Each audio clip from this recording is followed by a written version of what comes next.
What's going on, guys? It's Danny from Slow Restoration. If you have a 2007 to 2013 or 14, I believe it is, Suburban Yukon Escalade, this platform GM vehicle, and you're having a intermittent non-start problem or weird electrical issues, check this before you go any further. So this is what we found. So you can see there's a pinched wire, and where is that?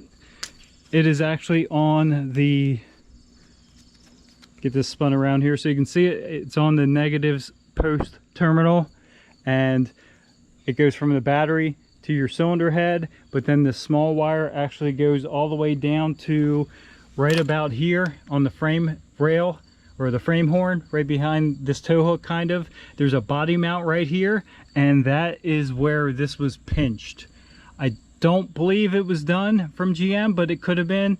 I think it was done during an auto body repair, but definitely check this before you go any further. If it's not that, then it could be the rest of this video. What we're experiencing on this one is an intermittent either non-start or weird electrical issues. I think this started with like door locks locking, unlocking, lights flashing weirdly, and then it ended up they would come out to start this and it would be a complete no start, not even crank, no lights on in the dash, kind of like the battery was completely removed at that point. So I investigated this before, and what we ended up doing, there is over on the hot side of the battery, it is a new battery too. We did try that as one of the first precautions.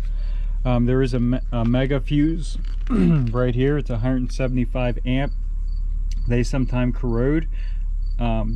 So that goes in between your hot terminal. This one goes right down to your starter. So off of that, there's a leg right to the battery. Off of that, a leg goes through this mega fuse, and this goes over to this main hot wire. Sometimes that fuse either corrodes or it can fail. That was replaced recently also. Did not fix the issue. As you can see, it looks pretty much new now, no corrosion or anything. We will investigate that as we go, but at this point it looks good. So this main hot wire comes off of that leg, through the fuse, across the firewall, right across the firewall, over, and you can see it enter the rear of this fuse block here.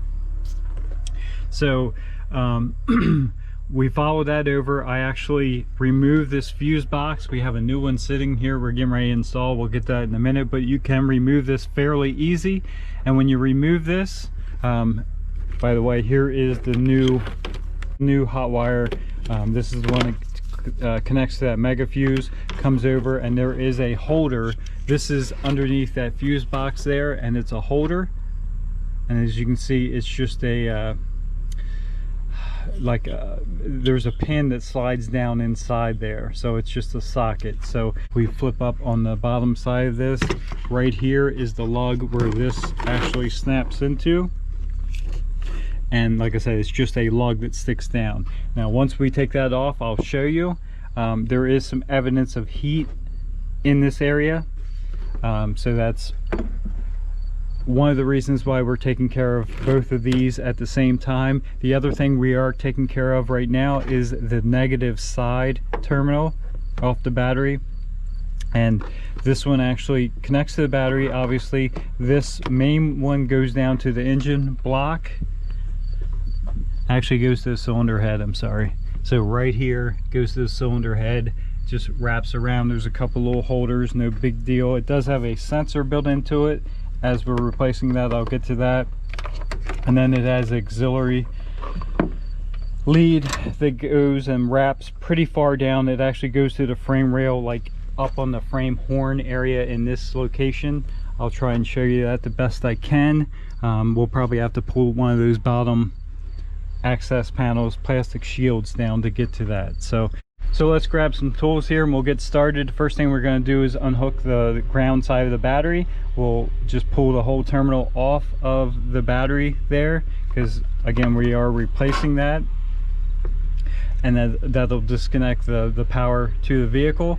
And then we're going to start with this fuse box. Once we have that disconnected, we'll pull this fuse box out, inspect to see if we see anything. We're gonna go ahead and change that crossover hot wire at the same time, because I don't want to put that old wire on this new fuse box. I want it all to be fresh and new. So removing that is very easy. It's a 10mm nut up top here. Loosens that up. We'll pull that off. You can investigate this. Like I said, this didn't have any obvious signs, but you want to look at the crimp right here and kind of wiggle it around, and if you see the wire moving inside, then you have a loose crimp. This one doesn't appear to have that issue, but it is you know, weathered a little bit. Like I said, we're going to take care of the 3 most common failure points all at once on this vehicle. So check that out as you go. Check out all these connections as you go. You might stumble across the actual problem. Sometimes it's not obvious at all. It will be corroded inside under the sheathing, and unless you cut it all open, you won't ever be able to see it. But regardless, inspect everything as you go. To pop this out, fairly easy. It's got little releases here. These handles are going to pop up, and as you pop them up, it's kind of a double layer. It comes up so far, and then you actually have to kind of pull up on this and then turn it the rest of the way. Will make it pop out. It's very easy once you see how it works. Not so easy the first time you do it. So pretty much what we're going to do is open these all the way up. We'll pull straight up, and you can see how it pops up a little bit. Then you actually got to sort of close these, and as you close them, it'll release and let the whole thing pull out. After you have that removed, actually before, and I did do this before, I just forgot to mention it, match these up, make sure they look the same. It does come with all new fuses and relays, which is kind of nice, and it's cheaper than you would think for something like this. So match it up, make sure everything's good. The only one we didn't have is this 60 amp right here is missing in this one, and if you research that, I think it's actually a heated windshield washer, and I think there was a recall on that, so that's probably why it's not in the revised. With that removed, you're probably not going to be able to see it. It's kind of hard to see, but inside there you can kind of see some discoloration on those 2 contacts where that stud sticks down through, or the terminal sticks down through. So this part comes out pretty easy. There's a tab on either side back towards, you know, between this and the end of the wire. You pop them loose, and this will actually just pop out right there. There's those 2 tabs I was telling you about. They're little retainers. Once that's out, we're free here, and we can pull these clips off and route this wire right back to that mega fuse. This pulls off very easy. It's just studs, and these little clips pop on. The new wire has new clips, so don't worry about them. So we're free and clear all the way back here now. We'll go ahead and remove that. It appears to be a 13mm. With that removed, now our wire is completely off. We'll throw that over here to the side for now. Again, our new one is complete. Before we put that on though, we're going to inspect. This wire goes over, fishes down through, and actually is the hot wire from your alternator. Make sure there's no corrosion. This one's clean. The mega fuse looks good. Make sure this stud is tight. Other than that, we're ready to start reassembling on this side. You really can't get much easier. Like I said, there's studs there. These little plastic clips just slip on. You line them up. They pop on super easy. They have little fingers. They grab nice and secure. You can kind of hear them pop, and then they stay on. We'll finish that up this end. Again, after that's all inspected, you can put some anti-corrosion grease on there. But after that's done, we'll reinstall this, put the nut back on, and retorque that down.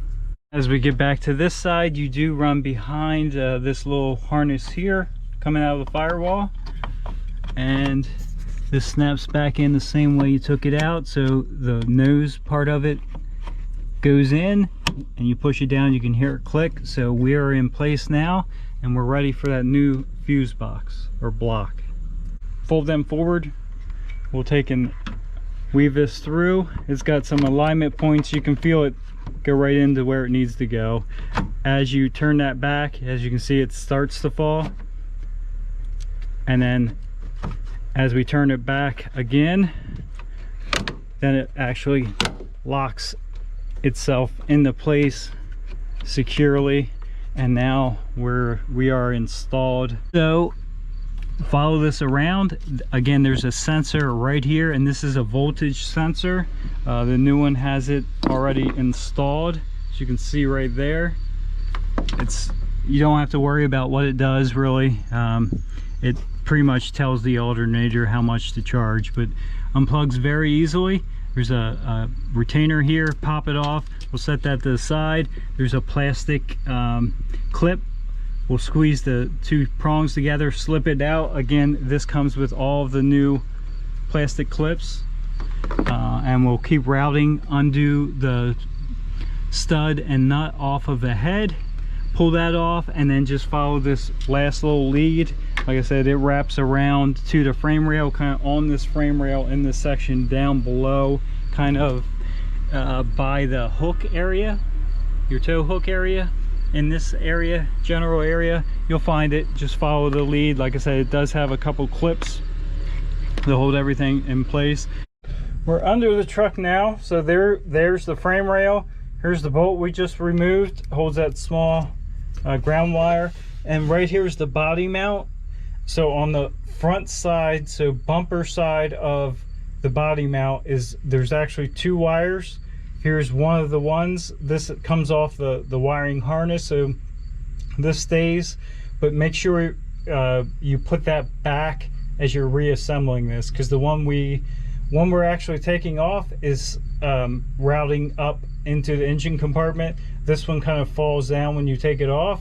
So when you reinstall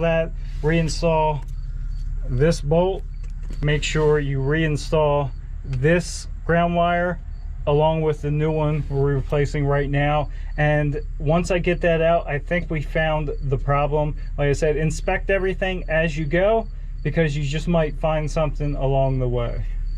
All right, back up top here, we actually had to loosen the body mount bushing up on the core support and the frame rail, because somehow that wire was pinched. So let's go ahead and remove this the rest of the way, and I'll show you how it looks. With that wire out, here's what we ended up with. A totally smashed ground wire. As you can see, it broke through the sheathing. You can see the copper showing. It smashed it really good. So but it's never good to have that. So we're going to continue with the repair. Like I said, sometimes an issue like this can be the main cause, but then it'll show up in other areas, like that heat mark on there, because it's actually the ground circuit completes the circuit, so it can show up in weird areas. So a damaged wire like that can actually damage other components. So we got that totally reinstalled, and I redid my intro because it very possibly could be this way on a bunch of vehicles if it did come like that from GM. So we're going to throw that aside here. We're all hooked back up. Moment of truth. Let's see if this thing starts. Well, we got power. That's a good sign. And it started right up. So that's a wrap for that. Those electrical problems can be very difficult to trace sometimes. We just kind of happened on that pinch wire, but customer's happy. He's got it back.